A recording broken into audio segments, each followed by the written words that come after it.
আমাদের তো এত আবেগী হওয়া উচিত না, আমাদের উচিত স্মার্ট হওয়া। প্রত্যেকটা কাজ করবেন দিনের জন্যে, আল্লাহকে রাজি খুশি করার জন্যে এবং রাসূল সাল্লাল্লাহু আলাইহি ওয়াসাল্লামের তরিকায়, এবং সর্বশ্রেষ্ঠ উপায়ে, সবচেয়ে সেরা মাধ্যমে স্মার্টলি ডিল করবেন। ঠান্ডা মেজাজে, সুস্থভাবে, সবলভাবে প্ল্যান করে, পরিকল্পনা করে একটা কাজ বাস্তবায়ন করতে হয়। আর স্বভাবগতভাবে আমরা একটু আবেগী জাতি। আমি একটা কথা বারবার বলেছি এই মাহফিলের সিজনে, যে ইসলামের জন্য যদি কিছু করতে চান, আবেগ নয় বিবেককে কাজে লাগান। আবেগ দিয়ে ইসলামের খুব একটা খেদমত হবে না, বিবেক দিয়ে খেদমত হবে এবং শেকড় থেকে দিনের কাজ করতে হবে, একদম গোড়া থেকে। আমি যদি এখন প্রশ্ন করি যে এখানে যারা উপস্থিত আছেন সবার মধ্যে কতজন ব্যক্তি জীবনে একবার আল কোরআন শুরু থেকে শেষ পর্যন্ত পড়েছেন, একটু হাত উঁচু করেন দেখি। মাশাআল্লাহ। কতজন মানুষ অর্থসহ পড়েছেন, এবার হাত উঁচু করেন দেখি। কোরআন মানবতার মুক্তির সমাধান, মহাবিশ্বের মহাবিশ্বয় মহাগ্রন্থ আল কোরআন, যে কোরআন দিয়ে নবী সাল্লাল্লাহু আলাইহি ওয়াসাল্লাম 23 বছরের মধ্যে জাহেলি আরবকে একদম ইসলামী হুকুমতে পরিণত করেছেন। সেই কোরআন দেখবেন আপনি 5% মানুষও পড়ে দেখে নাই। এখন আপনি আমাকে বলেন যে নারায়ে তাকবীর আল্লাহু আকবার দিয়ে কি ইসলামের খেদমত হবে? শেকড়ের কাজটা কিন্তু নাই, আছে? নাই। জিজ্ঞাসা করেন সবাইকে যে হাদিসের যে কুতুবে সিত্তা, 6টা হাদিসের বই, যেটা মেইন বই, এগুলো কয়জন পড়েছে জীবনে? হাত তোলেন দেখি। এই যে আলেম ওলামারা হাত তুলেছেন, বাকিরা কেউ হাত তোলেনি। মানে আমাদের দৃষ্টিভঙ্গিটা এমন যে এগুলো ওলামায়ে কেরামদের জন্য, তাই না? এগুলো মাদ্রাসার জন্য, আমাদের জন্য নয়।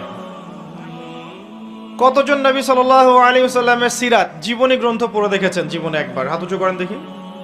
দেখেন আপনি সংখ্যাগুলো দেখেন। আরো জটিল সাবজেক্টে যদি যাই, ফিকহ কতজন পড়েছেন, ইসলামের হিস্ট্রি কতজন পড়েছেন, ইসলামিক অর্থনীতি কতজন পড়েছেন, ঠিক আছে? কতজন মানুষ হালাল রিজিকের সাথে সম্পৃক্ত? হাত তোলেন দেখি। সৎভাবে বলতে পারেন হালাল খাই আমি, সুদ নাই, ঘুষ নাই, দুর্নীতি নাই, আত্মসাৎ নাই, হালাল খাই। আমার তো মনে হয় বেশিরভাগ হাত বেকারদের হাত, ওরা কোনো রিজিকের টেনশনই নাই, হালাল হারামের কোনো টেনশনই নাই। বসেন। যে প্রশ্নগুলো আমি করছি দেখেন, পড়াশোনা করেছে কিনা, হালাল রিজিক খায় কিনা, আদর্শ পরিবার গড়েছে কিনা, আল্লাহর দিনের জন্য সময় দেয় কিনা, আলেম ওলামাদের সোহবতে গিয়ে দিন শিখছি কিনা, বা আল্লাহর পথে এই 40 দিন 3 দিন 3 দিন 7 দিন সময় দিচ্ছে কিনা, বেসিক প্রশ্নগুলো যদি করি আপনি দেখবেন বেশিরভাগ মানুষের উত্তর কিন্তু নেগেটিভ আসছে। বেশিরভাগ মানুষ এগুলো করছে না। তো শুধু আবেগ দিয়ে কিন্তু দিন কায়েম হবে না। শুধু আবেগ দিয়ে, সেলফি দিয়ে, আই ওয়াশ করে, শো ডাউন করে, জনবলের দাপট দেখিয়ে, অর্থের দাপট দেখিয়ে দিনের শেকড় থেকে খেদমত হবে না। এই মেসেজটাই আমি দিতে চাচ্ছি বিগত 1 মাস থেকে। সেটা হলো একদিনের এই জলসার নাম দিন ইসলাম নয়। 365 দিন আমাকে কোরআন সুন্নাহ মেনে চলতে হবে, এর নাম দিন ইসলাম। আজকের এই জলসার পরে যদি আমি দেখি, বা আমরা যদি দেখি দোহারের জামে মসজিদগুলোতে ফজরের জামাতে মানুষ নাই, তাহলে এই মাহফিল সার্থক নয়। যদি আমার কথা শোনার পরে আপনারা ফজরের সালাতে যান, তাহলে আমরা সফল, সার্থক। যদি আমরা 5 ওয়াক্ত নামাজ পড়ি, সুদ ঘুষ দুর্নীতি ছাড়তে না পারি, আমরা সফল নই। যদি আমরা দান সদাকা করি, ফরজ জাকাত না দিই, সফল নই। আমরা ইসলামের জন্য জীবন দিতে প্রস্তুত এমন মেন্টালিটি রাখি, এদিকে পর্নোগ্রাফি দেখছি, মাদক সেবন করছি, মিউজিক শুনছি, আপনার যে কনসার্ট করছি, এগুলো করছি, তাহলে আমি সফল নই। আমাকে টোটালিটি আনতে হবে ইসলামের মধ্যে। তো ভূমিকা অনেক লম্বা না করে আমি এখন মূল আলোচনা যাচ্ছি ইনশাআল্লাহ। আমরা আশা করব আমরা ইসলামের শেকড় থেকে কাজ করব। শেকড়টা কি? প্রথম কাজ পড়াশোনা করতে হবে। এবং আমি যে সাবজেক্টগুলোর কথা বলছি, আপনি জেনারেল লাইনেই পড়েন আর মাদ্রাসাতেই পড়েন, এই সাবজেক্টগুলো অবশ্যই পড়তে হবে। কোরআন এর আরবি ভাষা, আপনার কোরআনের তাফসির, ফিকহ, হাদিসের কিতাবগুলো, তারপরে রাসূল সাল্লাল্লাহু আলাইহি ওয়াসাল্লামের জীবনী, ইসলামের ইতিহাস, ইসলামের অর্থনীতি, তারপরে ইসলামিক ভূরাজনৈতিক প্রেক্ষাপট। এর পাশাপাশি আপনি পড়ছেন সায়েন্সে, বা কেউ আর্টসে, কেউ কমার্সে, কি মেডিকেল সায়েন্সে বিবিএ এমবিএ ইঞ্জিনিয়ারিং, এগুলো সবই পড়বেন, কিন্তু আপনাকে এই সাবজেক্টগুলো পড়তে হবে। এরপরে দেখবেন ইনশাআল্লাহ আপনার দ্বারা আল্লাহ যদি কবুল করেন এমন খেদমত হতে পারে উম্মার, যেটা আর 10 জন আলেমের দ্বারা হয় নাই, এমন হতে পারে আল্লাহ যদি কবুল করেন। আর মাদ্রাসা লাইনে পড়া মানুষরা যদি এই সাবজেক্টগুলো পড়েন, যেমন ইংরেজি, ম্যাথামেটিক্স, আইসিটি, সায়েন্স, তারপরে আপনার এই জিওপলিটিক্স, ইকোনমিক্স, এই সাবজেক্টগুলো যদি মাদ্রাসার আমাদের ওলামায়ে কেরাম এবং তালেবে ইলমরা পড়েন, তাহলে ইনশাআল্লাহ দেখবেন ওই পাগড়ি মাথায় দিয়ে বিশ্ব শাসন করবে ইনশাআল্লাহ। ওই পাগড়ি মাথা দিয়েই বিশ্ব শাসন করবে ইনশাআল্লাহ। আর ওয়ার্ল্ড রুল করবে সামনে মুসলিমরাই, কোনো সন্দেহ নাই। এই বিশ্বকে রুল করবে সামনে ওই মোল্লা মুন্সিরাই, এতে কোনো সন্দেহ নাই। আর ইসলাম জেনারেল শিক্ষিত মানুষদেরকে দিনের পথে আসতে, দিন শিখতে, প্রচার প্রসার করতে কখনো বাধা দেয়নি। এই সাবজেক্টগুলো পড়ার মধ্য দিয়ে আপনি নিজেকে তৈরি করে আসুন, ইনশাআল্লাহ দেখবেন আপনার দ্বারাও এমন খেদমত আল্লাহ কবুল করবেন যেটা আর 10 জনের দ্বারা আল্লাহ করেন না ইনশাআল্লাহ। এটা প্রথম কাজ। এরপরে আপনার জানা অনুযায়ী আমলটা দরকার বেশি। 2 নাম্বার, আমরা অনেক জানি হয়তো, জানা অনুযায়ী আমল হচ্ছে না। জানা অনুযায়ী আমলের সবচেয়ে সেরা এক্সাম্পল হচ্ছে রাসূলুল্লাহ সাল্লাল্লাহু আলাইহি ওয়াসাল্লাম। আমরা যদি আমাদের দিন রাতগুলোকে, 24 ঘন্টা দিন রাতকে নবী সাল্লাল্লাহু আলাইহি ওয়াসাল্লামের সুন্নাহ দিয়ে ভাগ করি, ঘুমাতে যাওয়ার সুন্নাহ, ওঠার সুন্নাহ, বাথরুমে যাওয়ার সুন্নাহ, বের হওয়ার সুন্নাহ, ওযুর সুন্নাহ, ঠিক আছে, খাবার সুন্নাহ, নামাজের সুন্নাহ, জিকির আজগার, তিলাওয়াত, দোয়া, ব্যবসা বাণিজ্য, চাকরি বাকরি, পরিবারকে সময় দেয়া, পুরো জীবনটাকে যদি আমরা রাসূল সাল্লাল্লাহু আলাইহি ওয়াসাল্লামের সুন্নাহ মতো সাজাই, তাহলে দেখবেন জানা অনুযায়ী আমলটা হয়ে যাবে ইনশাআল্লাহ। আর আমল না হওয়া পর্যন্ত এই লেকচারগুলো দেওয়া খুব ডেঞ্জারাস। আপনারা যে জায়গায় বসে আছেন, সবচাইতে ঝুঁকিপূর্ণ জায়গায় বসে আছে আমি এখন। কারণ হচ্ছে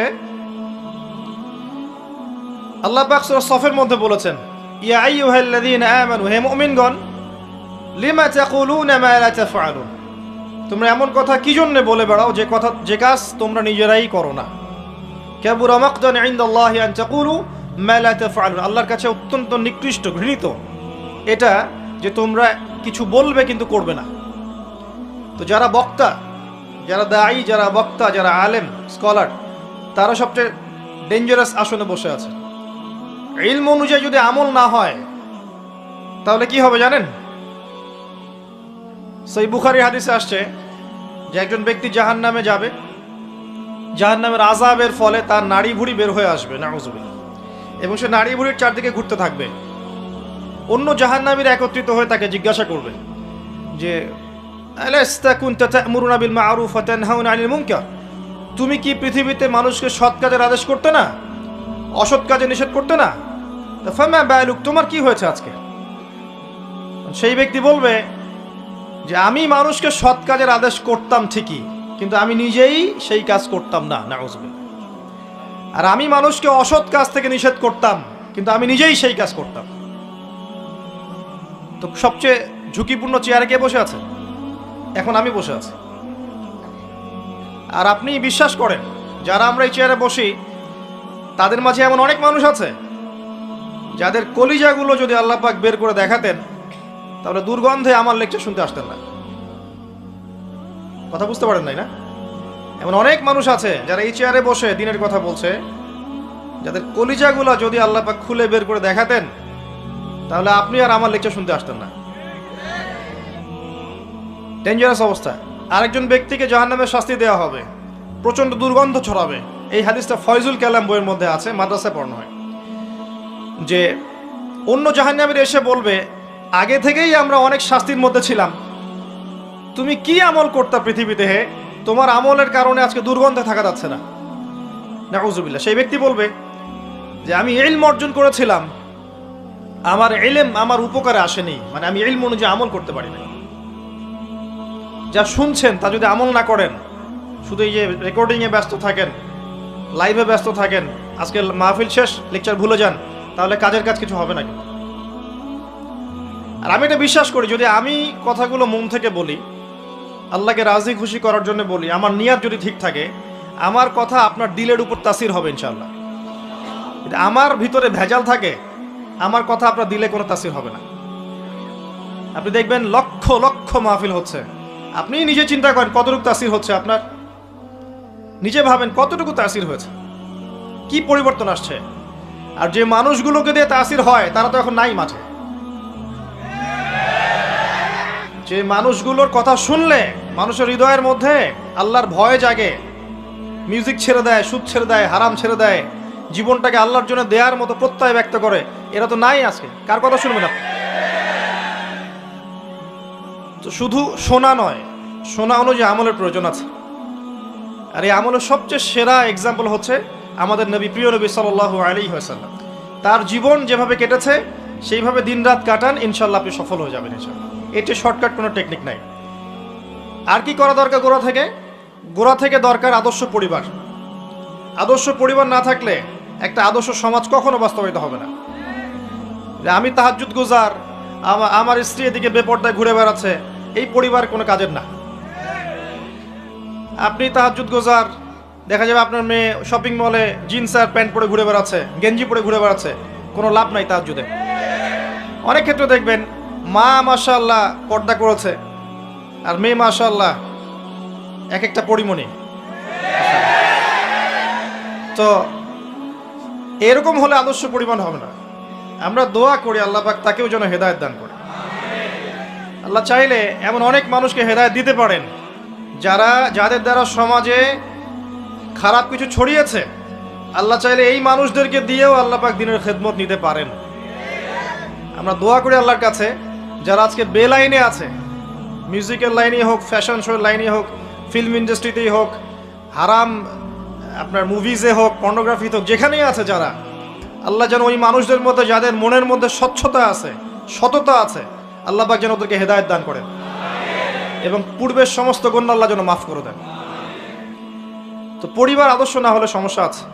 পরিবারের ব্যক্তিরা সবাই সালাত পড়ছে, অর্থনৈতিক উৎসটা হারাম, সুদের উৎস, ঘুষের উৎস, দুর্নীতির উৎস, এই পরিবার আদর্শ পরিবার নয়। পরিবারে কর্তা হবে ইব্রাহিম আলাইহিস সালামের মতো তাওহীদপন্থী। পরিবারের মায়েরা হবে হাজারা আলাইহিস সালামের মতো সবরকারিনী, ত্যাগী। তখনই আপনি ইসমাঈল আলাইহিস সালামের মতো সন্তান পাবেন, তার আগে পাবেন না। আর ইসমাঈল আলাইহিস সালামকে মানুষ করেছেন তার মা, তার বাবা নন। তো একটা মা, একটা তাওহীদপন্থী মা, সবরকারিনী মা, আল্লাহর প্রতি তাওয়াক্কুলকারী মা ইসমাঈলের মতো প্রজন্ম জন্ম দিতে পারবে ইনশাআল্লাহ। তো এই হলো বিষয়। পরিবারে তাওহীদ থাকবে, শিরক থাকবে না। পরিবারে সুন্নাহ থাকবে, বিদআত থাকবে না। হালাল রিজিক থাকবে, হারাম থাকবে না। না খেয়ে থাকবে পরিবারের সদস্যরা, প্রয়োজনে পরিবারের সদস্যরা না খেয়ে থাকবে, তাও হারাম খাবে না। ছোট্ট একটা জব করবে, মুদির দোকানি করবে, সবজি বিক্রি করবে, তারপরও সুদের সাথে সম্পৃক্ত হবে না। এই হলো পরিবার। আর যতই দাড়ি টুপি পাগড়ি জুব্বা আমি রাখি না কেন, আমার কপালে সেজদার দাগ আছে, তো ইবাদতের জীবনে আমি পাক্কা মুসল্লি, আর অর্থনৈতিক জীবনে গিয়ে যদি পাক্কা সুদখোর হই, ওই ইবাদত আল্লাহর কাছে কবুল হবে না।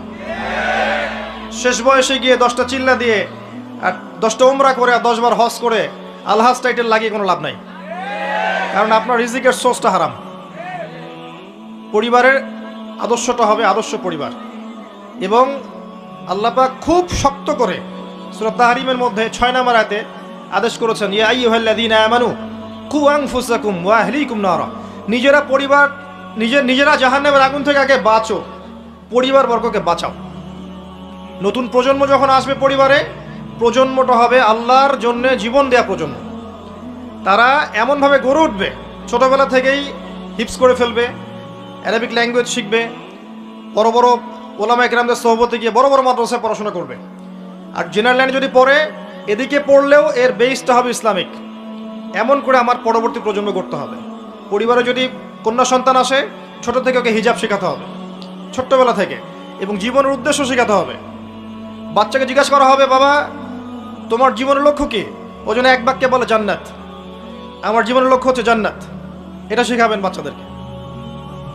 আর এখনকার ইয়াংদেরকে জিজ্ঞাসা করেন এইম ইন লাইফ কি, বলতে পারবে না। হাইয়েস্ট হলে বলবে একটা চাকরি, বিসিএস ক্যাডার হতে চাই, সরকারি জব চাই, বড় ব্যাংক সেক্টরে জব চাই, হ্যাঁ, একটা বড় বাড়ি করতে হবে, পলিটিক্যাল পাওয়ার অ্যাচিভ করতে চাই, গাড়ি দরকার, জমি দরকার, সমাজে আমাকে দাঁড়াতে হবে নিজের পায়ে, আমার স্ট্যাটাস দরকার, এটা হচ্ছে ওর লাইফের এইম। এটা শেখানো হয়েছে আর কি, একটা বস্তুবাদী চেতনা শেখানো হয়েছে যে দুনিয়ার জীবনটাই একটাই জীবন, পরকালের জীবনে লা ইলাহা ইল্লাল্লাহ পড়লেই মাফ, এরকম একটা কনসেপ্ট আছে আমাদের মধ্যে। এই কারণে দুনিয়ার জীবনে যা ইচ্ছা তাই করছি, আর পরকালে আশা করছি যেহেতু তাওহীদের উপর আছি, লা ইলাহা ইল্লাল্লাহ কালিমা পড়েছি, আমি জান্নাতে চলে যাব। তাহলে পাপের হিসাব কে দিবে? শিরকের, বেদায়াতের, হারামের হিসাব কে দিবে? অন্যের হক নষ্ট করার হিসাব কে দিবে? এগুলো বুঝতে হবে। আল্লাহ পাক আমাদের পরিবারগুলোকে আদর্শ পরিবারে রূপান্তরিত করুন, আমিন। এরপরে প্রয়োজন, রুট লেভেল থেকে প্রয়োজন আপনার হালাল রিজিক, যেটা আমি বলে দিলাম একটু আগে, যে রিজিকটা যেন হালাল হয়। ছোট্ট একটা জব করেন, ছোট্ট একটা বেসরকারি জব হোক, সরকারি জব হোক, সততার সাথে করেন, হারামে যায়েন না, অল্পতে তুষ্ট থাকেন, ইনশাল্লাহ দেখবেন অল্প ইবাদত পরকালে নাজাতের জন্য যথেষ্ট হয়ে যাবে ইনশাল্লাহ। যখনই আপনি সুদে যাবেন বারাকা কমে যাবে, ওইটা মায়ের সাথে জেনা, ওইটা হচ্ছে আল্লাহ এবং তার রাসূলের সাথে যুদ্ধ করার মতো পাপ। যখনই ঘুষে যাবেন অন্যের হক নষ্ট করা হবে, আর অন্যের হক কিয়ামতের মাঠে বুঝিয়ে দেওয়া যাবে না। নবী সাল্লাল্লাহু আলাইহি ওয়াসাল্লাম একদিন বলেছিলেন, তোমরা কি বলতে পারো সবচেয়ে মিসকিন কোন ব্যক্তি? সাহাবীরা বলছেন আল্লাহু ওয়া রাসূলুহু আ'লাম, আল্লাহ এবং তার রাসূল ভালো জানেন।